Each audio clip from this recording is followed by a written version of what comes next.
Do you hate your marriage? If so, I've got some things to say that hopefully can be helpful to the situation and make it to where you don't hate your marriage. Maybe even you start liking it. You've taken the first step, which is instead of giving into the hate, you're actually seeing if you can do something about it. Number one, is it your marriage that you hate or your spouse? Because those are different things, even though they're obviously very closely connected. If you hate your marriage, maybe it's the situation that you're in.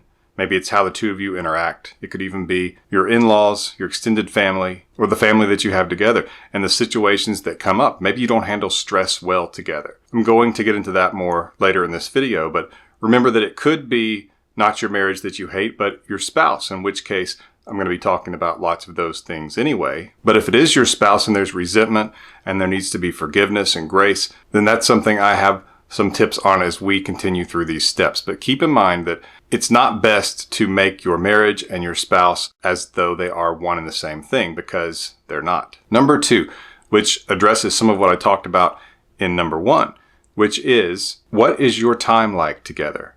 Is your time positive time or is it negative time? And what I mean by that is the situation that you two are usually in when you're together, is it only about business matters like disciplining the kids or what's going on with them, maybe drama in their life, or paying bills or taxes, or arguing or bickering?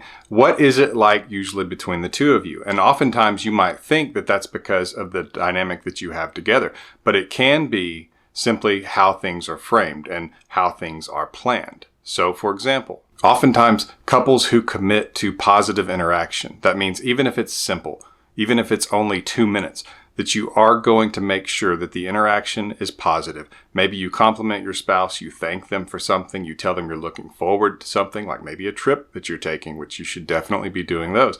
But basically, you choose to make sure that you get that positive interaction, that you don't just let happen what may and just be a victim to the situation, but that you actually are intentional about making the situation positive. And I'm going to link in the description below to a page on my website at marriageradio.com where we have a list of hobbies. There's actually nearly 100 of them. And what you can do, this is actually pretty amazing in terms of how it helps couples. And they tell us all the time that they had no idea that something that seemed so basic could help so much. But it's a list of all these different hobbies that involves multiple people. So in this case, it would be the two of you. It's not just a single person hobby. And the goal is here that you print out this list and you put a check mark by all the ones that interest you, that either you do them and you enjoy them or you think that you might. You print out another copy without your check marks on it and you give it to your spouse and you say, please pick 10. And basically the two of you compare the 10 that you've picked and you find any that might be in common. If you don't have any in common, then you make it 20 that the two of you pick and then you go back and compare. Usually that's enough and you find at least a few that you share together.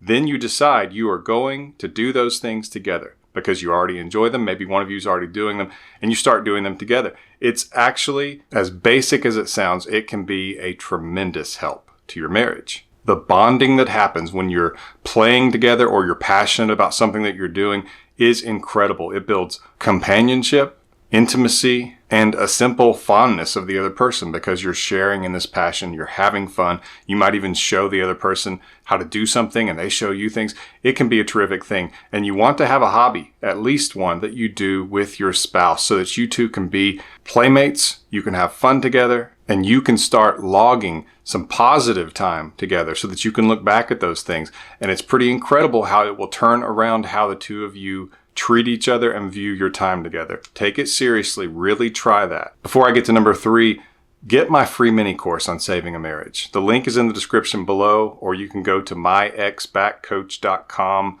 and click on the marriage tab. myexbackcoach.com, click on the marriage tab. My free mini course for saving a marriage is there. It's extremely helpful, especially for being just a free product. So take a look at that. It can really help. Number 3, is sex a priority?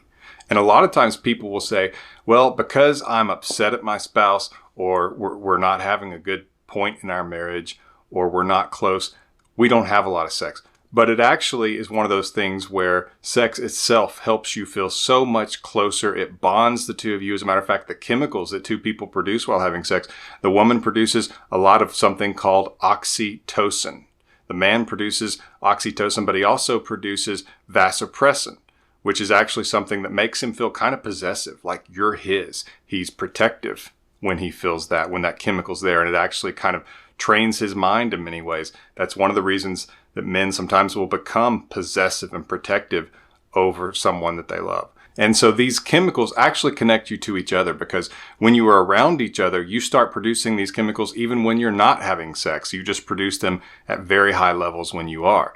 And that in itself is a bonding experience. Oxytocin, for example, is also what a mother produces when she nurses a baby. It bonds her to the baby, and it also bonds her to her husband during sex. So if you're not making sex a priority, you really should. It is something that can bring two people together to incredible levels, even if there's not a lot there at the moment. There's not a lot of love and those warm feelings. It can turn that for you, because it is such a powerful way that a husband and wife can connect. Many couples have found that if they prioritized sex, all the other things seem to fall into place.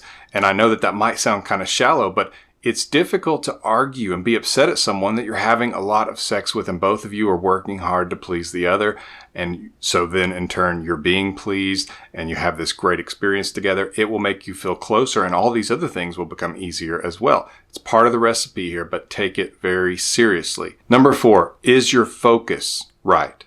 And this might be a little difficult to hear, but my question is, are you focusing only on yourself, or are you focusing on making your spouse happy? And I'm not saying that someone's happiness comes from another person. That's a pretty broad stroke. But some of their happiness comes from you, and some of your happiness comes from them. If you don't believe me, why are you watching this video? Because you're unhappy and you think that your marriage and your spouse have something to do with it. So yes, your happiness is somewhat dependent on another person. Anybody who's raised teenagers will agree with me. And so focusing on your spouse, seeing what brings a smile to the face of your spouse and doing those things, avoiding the obvious arguments, avoiding the negatives, taking things off their plate, taking pressure off of them.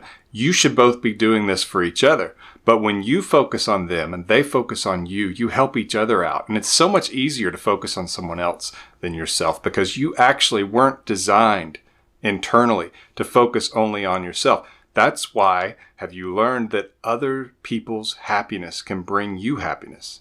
Isn't that interesting? When you're focused on them. If you've ever watched, for example, parents at Christmas, maybe you are a parent, and when your child gets a wonderful gift from you and they're happy, you don't even need a gift. You are happy because your child is happy. And of course, other holidays count too. I'm just giving an example. Maybe it's a birthday and you give that child a present that they love, and you were careful and you chose one you were hoping they would, and they did. And it is such a happy feeling to make someone else happy.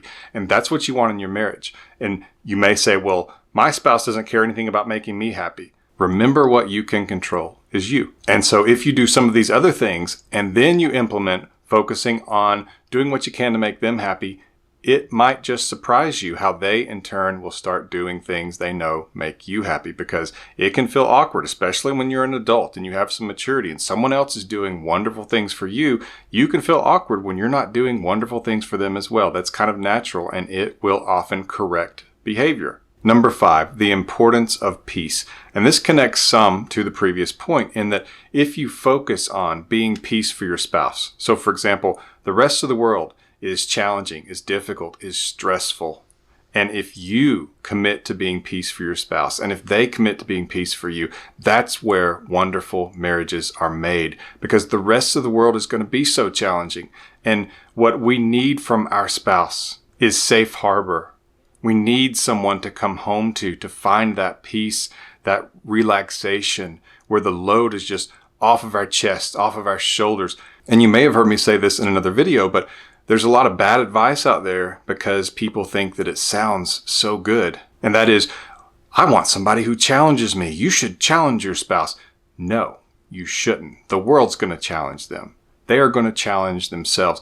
What you need to be is peace for your spouse, and they need to be peace for you.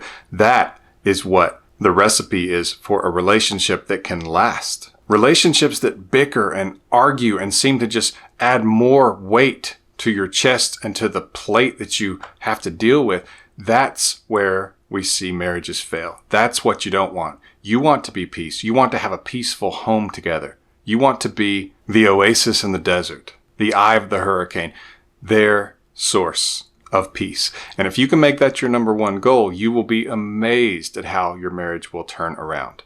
So that means don't argue unless you have to. Let things go. Remember that your job is not to make this person a better person. Your job is to love them. That's what your job is. You are not their parent. You are not their staff sergeant. You are not their manager. You are their spouse, their support, their help meet, especially for women who are supporting men. And in turn, men are that protection, that sense of security, and that peace for you. And yes, men and women are different. And our different strengths are what make us so good for each other, and we should both rely on those. We are made to give each other peace. And so that's why I keep talking about it, because it's the number one thing that you can do to help your marriage so that maybe you don't hate it anymore. Where I can help most is in the free mini course that I mentioned earlier, which you can get at myexpatcoach.com, or the link is in the description below. I also have a workshop called Relationship Reignite. It's for marriages that are in trouble. It is intense. It's like the emergency room. And even if you're the only one trying to save your marriage, we can still help. The workshop can still help. And you can get more information about that at myexpatcoach.com. Just click on marriage and you'll see Marriage Reignite Workshop under there. You can also check the link in the description here. This has been Coach Lee, and as always, thank you for watching.